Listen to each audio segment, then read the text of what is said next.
use his feet. This time in the air and goes straight. Oh, spin, sharp spin, and finger has gone up. Gone, and yes, another one, and he's done. Enough to press the umpire. With an offer, this time he's not got enough. Take it. Wicketkeeper says, "I will do it." There is Rush had happened. all right. Aerially played. Now chance of a catch. Yes, partner. Gone. It's all over. Pakistan win this. Pakistan ने final में अफगानिस्तान को 75 run से हराकर tri nation cricket tournament जीत लिया है। Final से कब तक लगता यही था कि दोनों टीमें बराबर हैं, अफगानिस्तान और पाकिस्तान की, क्योंकि दोनों ने एक दूसरे को एक एक मैच हराया था। जबकि यूएई की टीम बहुत अच्छा खेलने के बावजूद 2 मैचेस करीब पहुंच के हार गई थी, एक पाकिस्तान से और फिर अफगानिस्तान से भी वो मैच बिक कर जीतते जीतते हार गए थे। लेकिन जब फाइनल हुआ तो फाइनल में लगता यही था कि अफगानिस्तान का पलड़ा शायद भारी होगा। पाकिस्तान ने पहले बैटिंग की और मुकर्रा 20 ओवर में बड़ी मुश्किल से 141 रन बनाए और 142 रन का टारगेट दिया। बाजार लगता यही था कि ये बड़ा आसान टारगेट है और अफगानिस्तान की टीम आराम से हासिल कर लेगी, क्योंकि पाकिस्तान के बैट्समैन इससे पहली इनिंग्स में स्ट्रगल करते हुए नजर आए। साहबजादा फरहान आसफी सबक आए और एकदम जल्दी आउट होकर चले गए। उसके बाद साइम अयूब भी ज़्यादा देर तक विकेट पे नहीं ठहर सके। फ़खर जमान ने सबसे ज़्यादा 27 रन बनाए, जबकि उसके अलावा मोहम्मद नवाज ने 25 रन की नहीं खेली थी, जबकि कप्तान सलमान अली आगा ने 27 बॉलों पे 24 रन बनाए। इसके अलावा मोहम्मद हारिस एक मरतबा फिर जल्दी आउट हो गए और उन्होंने सिर्फ 3 बॉलों पर 2 रन बनाए और बोल्ड होकर चले गए। और यूँ ये पाकिस्तान की जो बैटिंग लाइन थी फ्लॉप हो गई। हारिस नवाज भी 15 रन बना के जल्दी आउट हो गए।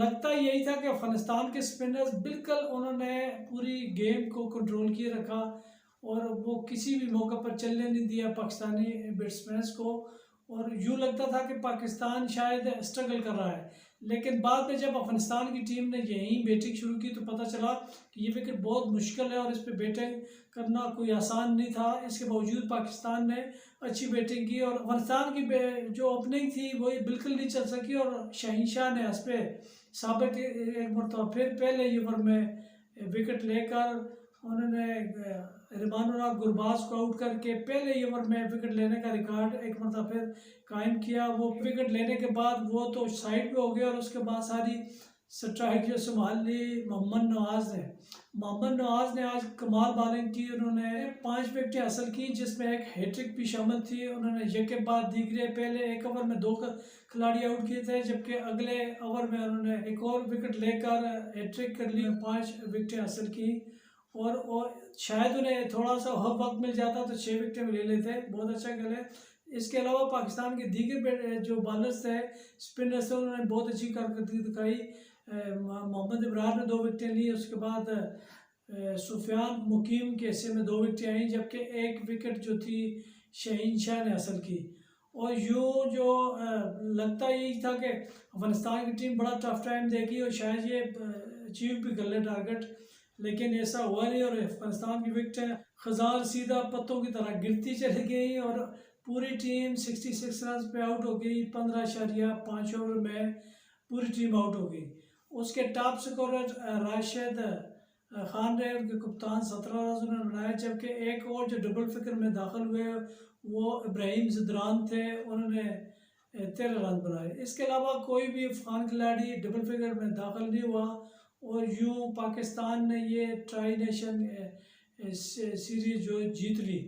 इस ट्राई नेशन सीरीज़ में अगर बैट्समैनों की कारकर्दगी का जायज़ा लिया जाए तो बैट्समैनों की कारकर्दगी का जायज़ा लिया है तो टॉप स्कोरर रहे अफगानिस्तान के इब्राहिम ज़दरान। उन्होंने 5 मैचेस में 194 रन बनाए, जबकि दूसरे नंबर पर यूएई के कप्तान थे मोहम्मद वसीम, उन्होंने 163 रन बनाए, जबकि पाकिस्तान के फ़खर जमान तीसरे नंबर पर रहे, उन्होंने 155 रन बनाए 5 मैचेस में, जबकि 120 रन बना के मोहम्मद नवाज पाकिस्तानी बैट्समैनों पे दूसरे नंबर पर आए, जबकि कप्तान सलमान अली आगा ने 5 मैचेस में 109 रन बनाए 27 रन की एवरेज से, उनकी भी एक 50 शामिल थी।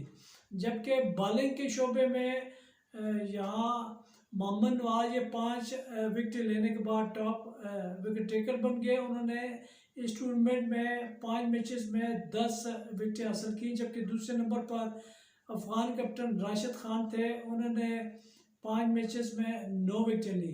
मोहम्मद नवाज ने 25 रन भी बनाए थे और 5 विकेटें भी हासिल की और यूँ प्लेयर ऑफ द मैच भी करार पाए और प्लेयर ऑफ द सीरीज़ भी करार पाए। और इस तरह बड़ा अच्छा अख्तिताम हुआ। पाकिस्तान के लिए ये जीत की बड़ी ज़रूरत थी। जिस तरह कहा जा रहा था कि नई टीम बन रही है, तो नई टीम बन रही है तो नई टीम को जीत की बड़ी ज़रूरत थी। और ट्राई नेशन से ये जो इनको जीत का जो हौसला मिला है, एशिया कप में यकीनन इन्हें बड़ा एतमाद मिला होगा और उसमें बड़े एतमाद के साथ जाएंगे। लेकिन इसमें एक जो सेटबैक इस टूर्नामेंट का जो नज़र आता है वो पाकिस्तान के wicket keeper batsman Mohammad Haris हैं, वो बिल्कुल फेल हो रहे हैं। उनकी बैटिंग बिल्कुल भी नहीं चली। उन्होंने 5 मैचेस में 33 रन बनाए हैं, 6.60 की एवरेज है। और वो उनकी बैटिंग न सिर्फ इन 5 मैचेस की बात हो रही है, बल्कि इससे पहले भी तकरीबन 11 मैचेस हो गए हैं और वो उसमें बिल्कुल भी नहीं चले। उनकी टोटल 11 मैचेस में अगर देखा जाए तो 57 रन उन्होंने टोटल बनाया 11 मैचेस में, बिल्कुल 11 मैचेस से नाकाम जा रहे हैं। तो अब एशिया कप के लिए विकेट कीपर बैट्समैन पे नज़रसानी करने की ज़रूरत पड़ेगी अगर अच्छी टीम के साथ जाना चाहता है पाकिस्तान एशिया कप में, क्योंकि मोहम्मद हारिस की परफॉर्मेंस इतनी अप टू द मार्क नहीं है।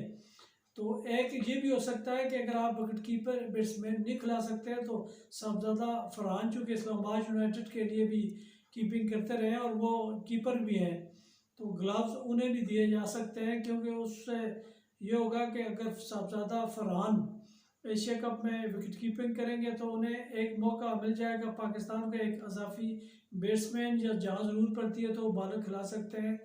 लेकिन ये सिलेक्टर्स के सोचने की बात है। अब कारकर्दगी सबकी सामने आ चुकी है। बहुत अच्छा कारकर्दगी का मुजाहरा किया मजमूई तौर पर पाकिस्तान क्रिकेट टीम ने।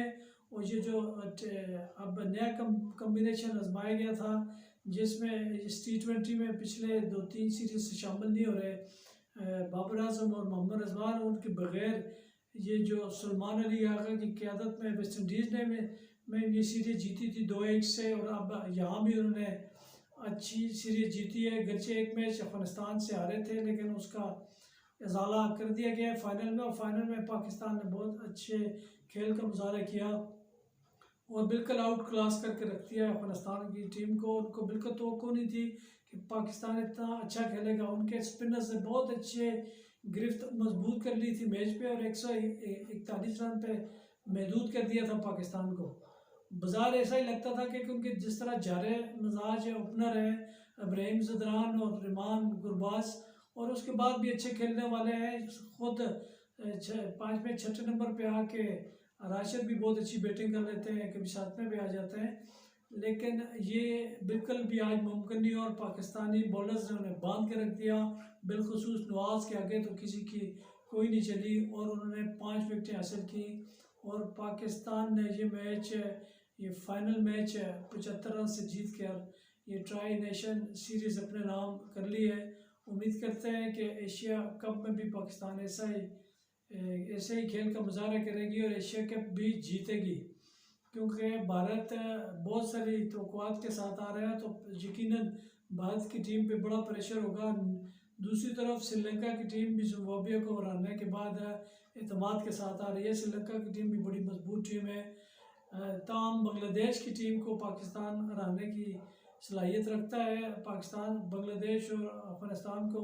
लेकिन यहाँ जो UAE की विकेट है वो इतनी काबिल भरोसा नहीं है, कभी वो बॉलर्स के हक में होती हैं, कभी बैटिंग्स के लिए एक साजगार होती हैं। तो ये एशिया कप में ये जो विकेट का जो अनइवन बाउंस हो जाता है, कभी बॉल नीचे रहती है, कभी एकदम बाउंस आती है, कभी बॉल ब्रेक होती है, तो ये सूरत एशिया कप में भी यकीनन टीमों को सामना करना पड़ेगा। और उससे पहले पाकिस्तान और अफगानिस्तान ने अच्छा तजर्बा कर लिया है यहाँ इस ट्राई नेशन सीरीज़ से, और इसका दोनों टीमों को यकीनन एशिया कप में भी ये तजर्बा काम आएगा। इजाज़त दीजिए, खुदा हाफिज़।